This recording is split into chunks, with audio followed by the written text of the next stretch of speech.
Understanding Hearing Loss for Healthcare Providers. The Minnesota Department of Human Services, Deaf and Hard of Hearing Services Division, has developed the following content to provide on-demand training that builds your understanding of people who are deaf, deafblind, and hard of hearing. This series includes 5 topics and 1 community discussion panel. You may start with any of these videos and watch them as many times as you like. We also encourage you to share links to these videos with your family, friends, colleagues, and partners. This video deals with understanding hearing loss for healthcare providers.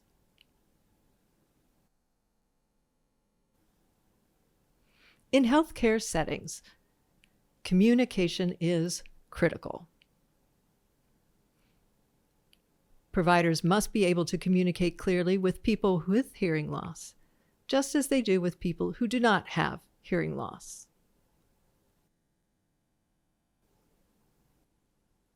One in 5 people have a hearing loss, and communication accommodations may vary depending on the person's type of hearing loss, language, age, and how old they were when their hearing loss occurs. Communication accommodations are particularly important in healthcare, where poor communication can lead to misdiagnoses, misunderstanding of medical directions, and potentially lead to more serious health problems. Appropriate, effective communication accommodations can help reduce the length of hospital stays, readmission rates, emergency room visits, and unnecessary diagnostic tests and medication errors.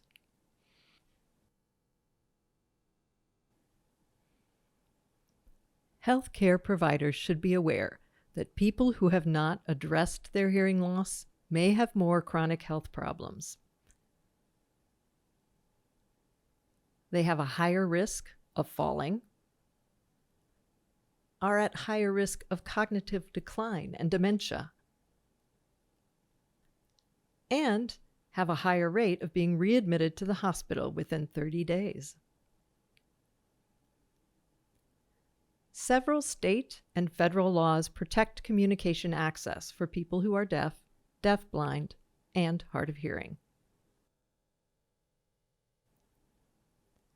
Title III of the Americans with Disabilities Act, or the ADA, guarantees effective communication in public places. And this includes clinics, hospitals, and other healthcare facilities. Under the ADA, healthcare providers are required to provide clear communication for patients who are deaf, deafblind, and hard of hearing, as well as their companions, family members, and friends who may need accommodations to communicate with the healthcare providers. The Affordable Care Act, or the ACA, Section 1557, makes it illegal for a healthcare provider that receives federal funding to discriminate against a person who has a disability, and this includes patients who are deaf, deafblind, and hard of hearing.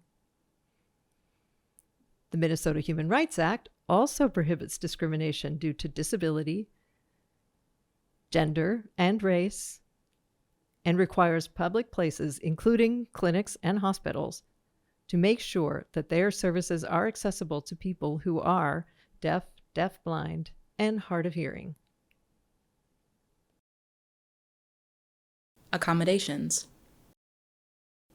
When a person requires an accommodation, the healthcare provider and patient should work together to find the best way to communicate with each other. This will ensure that you are able to communicate in the way that works best for everyone.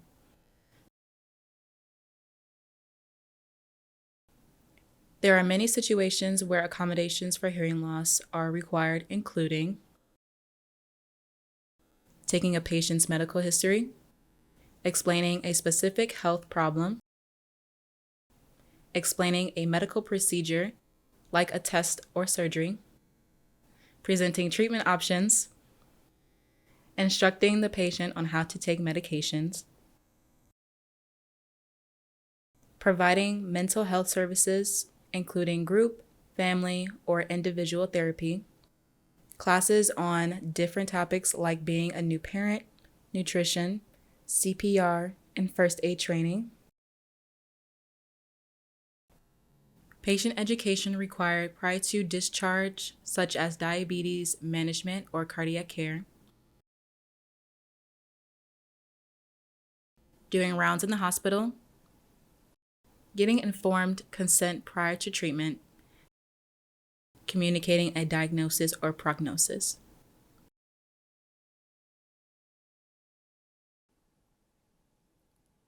The key to communicating effectively is to consider the nature, the length, complexity, and context of the communication and the person's normal modes of communication. People who have a hearing loss know the communication options that work best for them.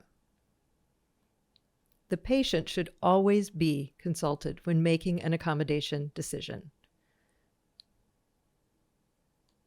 Remember, every person experiences their hearing loss differently. Two people may have the same hearing loss, but they may identify themselves differently, and they may communicate very differently. They may use assistive technology, or they may use visual communication, or both, or none. Make no assumptions about the person, their hearing loss, how it impacts them, or how it may impact their request. There are a variety of communication options that people with hearing loss could request. And these include the following: qualified interpreting services, which includes the following: sign language, maybe a certified deaf interpreter or CDI, tactile, oral, cued speech transliteration, and video remote interpreting. This is often referred to as VRI. Communication Access Real-Time Translation, or CART. This is a form of live captioning and can be provided remotely or in person. Assistive listening devices, or other technology-based amplification options. We recommend having assistive listening devices, or ALDs, on hand. If a person with a hearing loss happens to come into your healthcare facility, you can have one ready to use, whether it's requested or whether the person isn't aware of their hearing loss but struggles to communicate. Telecommunication options, which include video phones, video relay services, amplified phones, and caption phones.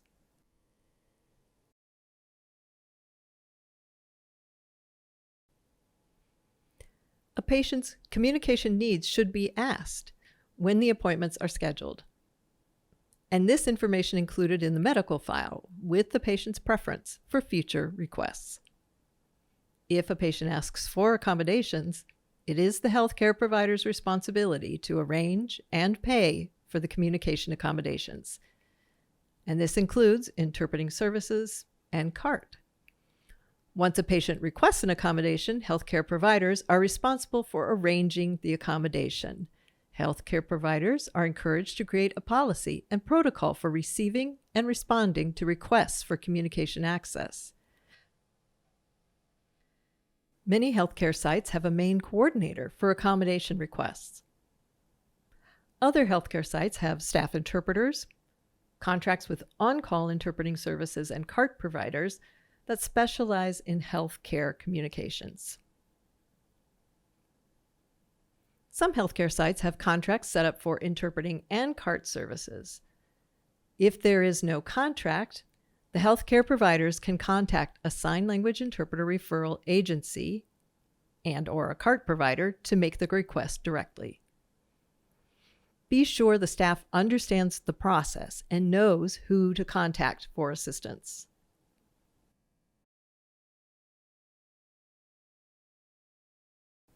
Here are some common communication accommodations to consider during the admission process.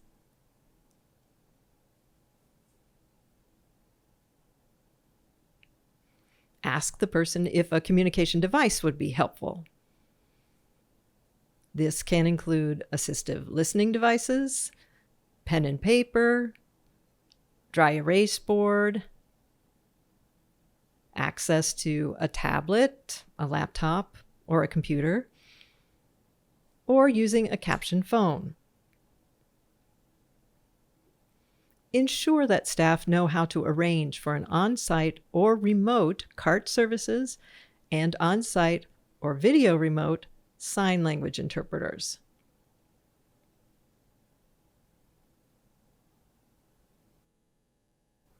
Add appropriate indications to the medical chart to alert other healthcare staff that the patient has a hearing loss. Document the person's communication preferences and strategies.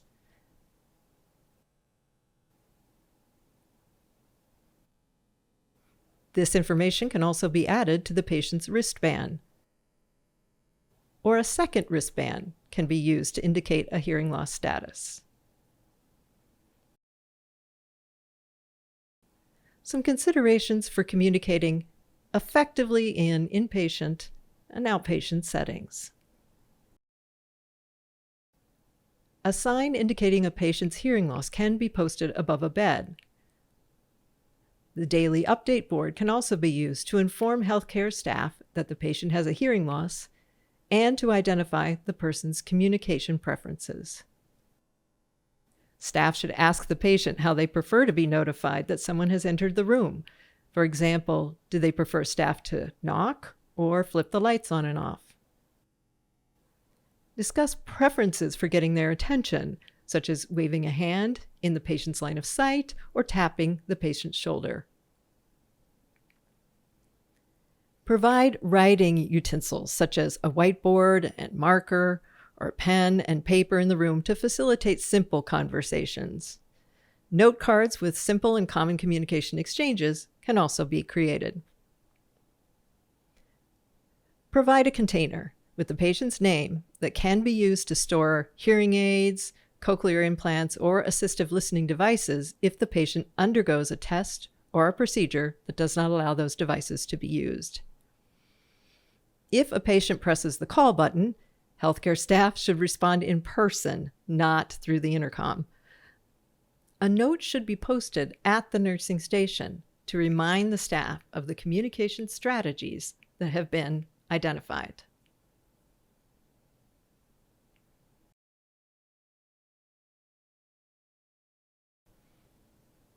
It is important to be aware that interpreters cannot remain in the patient's room without a medical provider. Interpreters will enter and exit the patient's room with the medical provider. Ensure that television sets have closed captions and that staff members are trained to turn the captioning on or off as needed. Technology options such as an amplified phone, or a laptop, or a tablet with a video phone installed can also be used for the patient to make calls to friends and family. This has been a basic introduction to understanding hearing loss for healthcare providers. To access other videos on hearing loss, please return to the home page for our training. For more information and assistance, go to mn.gov/deaf-hard-of-hearing. Copyright 2022, State of Minnesota, Department of Human Services. Produced by Minnesota Department of Human Services, Deaf and Hard of Hearing Services Division. 444 Lafayette Road, St. Paul, Minnesota 55155. Voice or preferred relay service 800-657-3663. Video phone 651-964-1514. Website mn.gov/deaf-hard-of-hearing. The Minnesota Department of Human Services, DHS, prohibits discrimination in its public services because of race, color, creed, religion, political beliefs, national origin, sex, public assistance status, marital status, age, sexual orientation, or disability. Direct discrimination complaints to DHS Civil Rights Coordinator at dhs.info@state.mn.us, or 651-431-2000. People with disabilities may request reasonable modifications to receive DHS services by contacting its Americans with Disabilities Act coordinator at dhs_ada@state.mn.us or 651-431-3040.